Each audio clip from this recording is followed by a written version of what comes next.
Assalamualaikum, halo minasan, welcome to my channel Kudeta Film.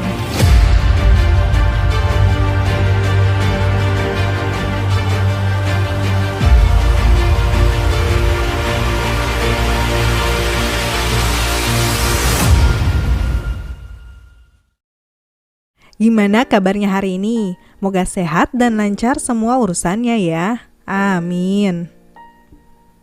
Kali ini kita akan menceritakan salah satu anime berjudul Kimetsu no Yaiba. Yang akan kita bahas kali ini adalah sequel terbarunya Swordsmith Village episode 1 dan 2. Jika ingin mengetahui season pertamanya dapat dicek pada video sebelumnya. Baik, kita akan langsung ke ceritanya. Episode pertama diawali dengan ditemukannya Kamado bersama adik dan kedua teman seperjuangannya, Zenitsu Inosuke dan Nezuko di sekitar puing-puing bangunan. Terlihat bangunan-bangunan yang hancur akibat pertarungan sengit.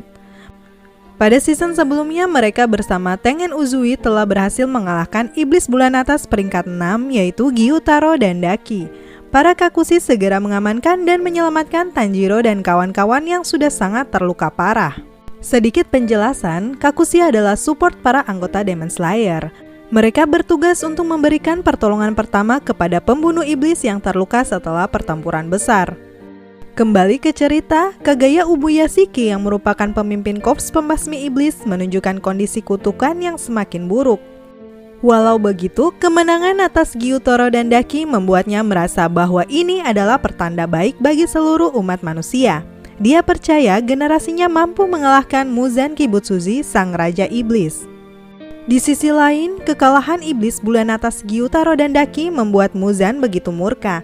Muzan pun mengumpulkan seluruh iblis bulan atas yang tersisa di istana dimensi tanpa batas atau Infinity Castle.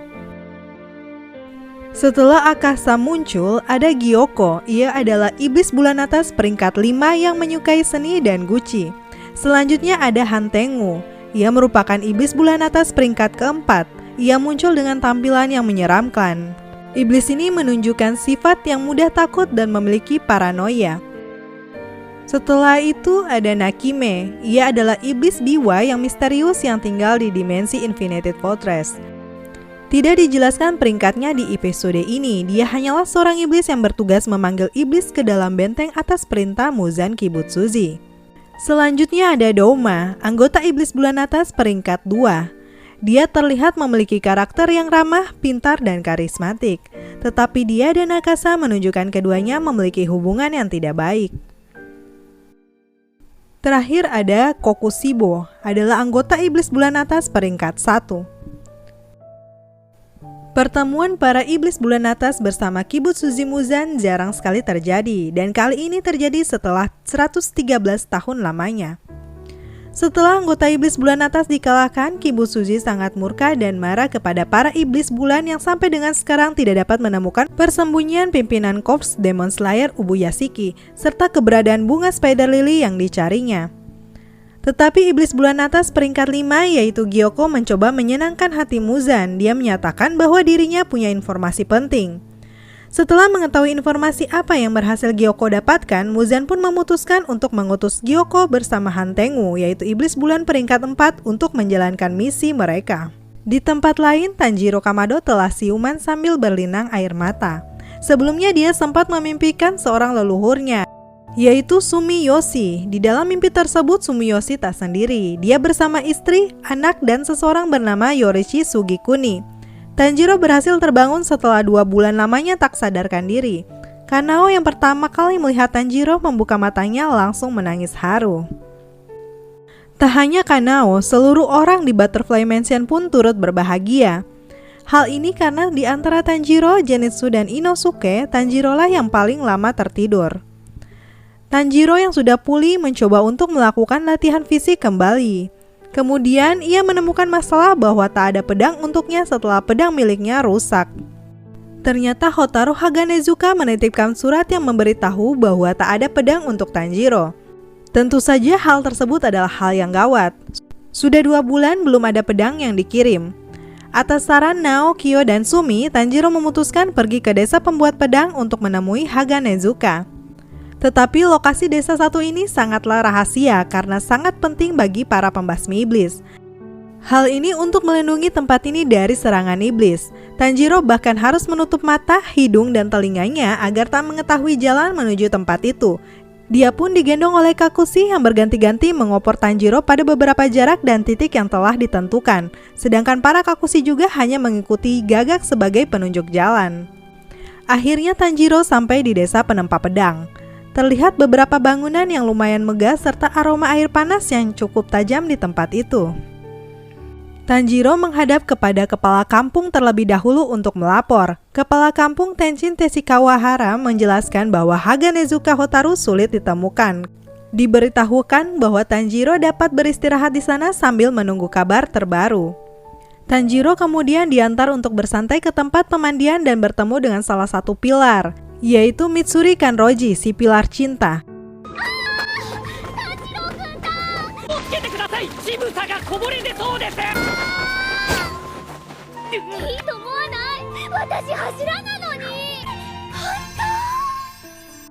Serta bertemu dengan teman angkatannya, Shinazugawa Genya, yang juga merupakan saudara dari Sanemi Shinazugawa, sang pilar angin.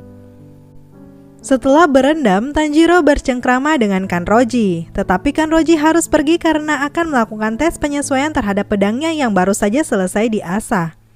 Sebelum pergi, Kanroji membisikkan kepada Tanjiro jika di kampung ini terdapat senjata rahasia yang sangat kuat.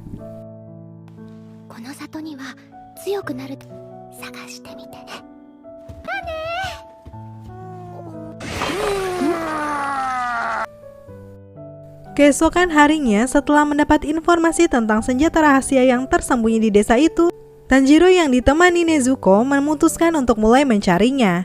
Saat sedang berkelana di hutan, Tanjiro melihat Muichiro Tokito, sang pilar kabut, bersama seorang anak kecil. Keduanya terlihat sedang memperdebatkan sesuatu.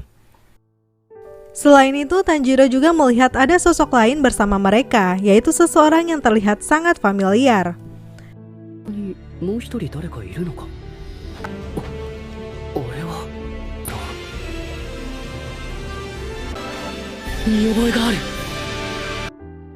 Tokito yang tampak sedang beradu mulut dengan seorang bocah desa untuk meminta kunci. Saat melihat Tokito main tangan dengan anak itu tanpa berpikir panjang, Tanjiro menghampiri mereka.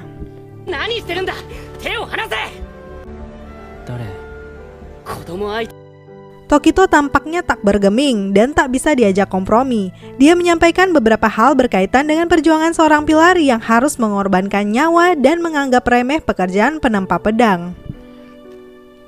Tak terima dengan perkataan Tokito, Tanjiro lalu berusaha menjelaskan pentingnya penempa pedang untuk mereka.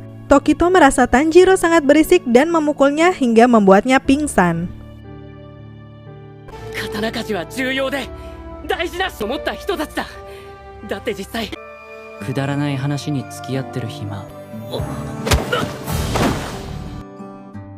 Di sisi lain, Haganezuka memantau pembicaraan kedua pembasmi iblis tersebut. Sepertinya dia lulu mendengar perkataan Tanjiro tentang penempa pedang. Anak kecil bernama Kotetsu pun menjelaskan tentang kunci yang merupakan penggerak dari boneka mekanis yang sedari tadi berdiri di samping mereka. Mereka menghampiri Tokito yang sedang berlatih dengan boneka itu setelah mengambilnya secara paksa.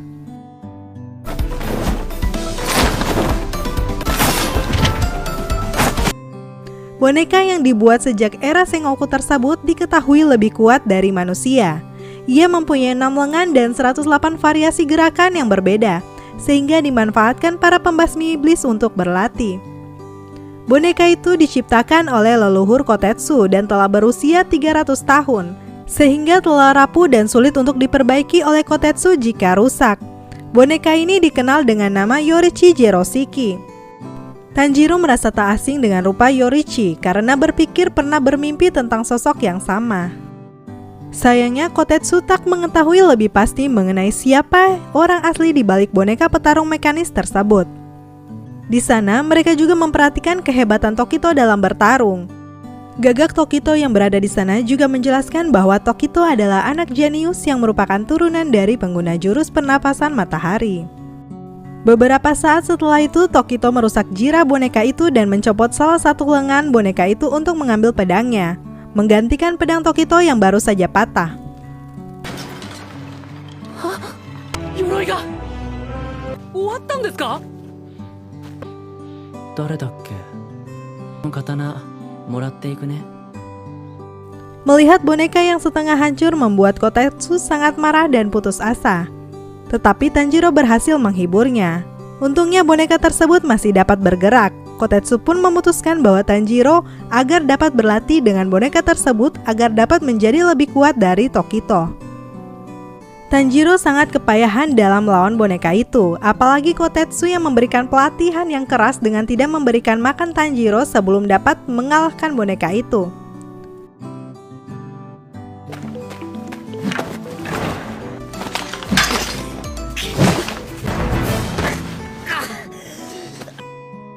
Setelah 6 hari bertarung tanpa makan dan minum, Tanjiro pun mulai mempelajari sesuatu.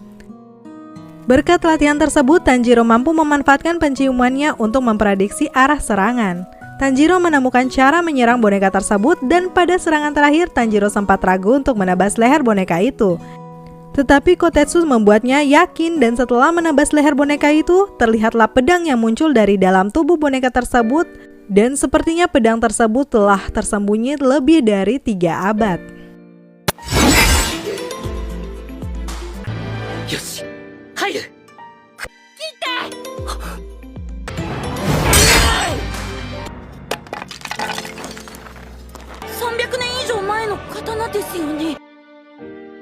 Apakah ini senjata rahasia yang dimaksud oleh Kanroji?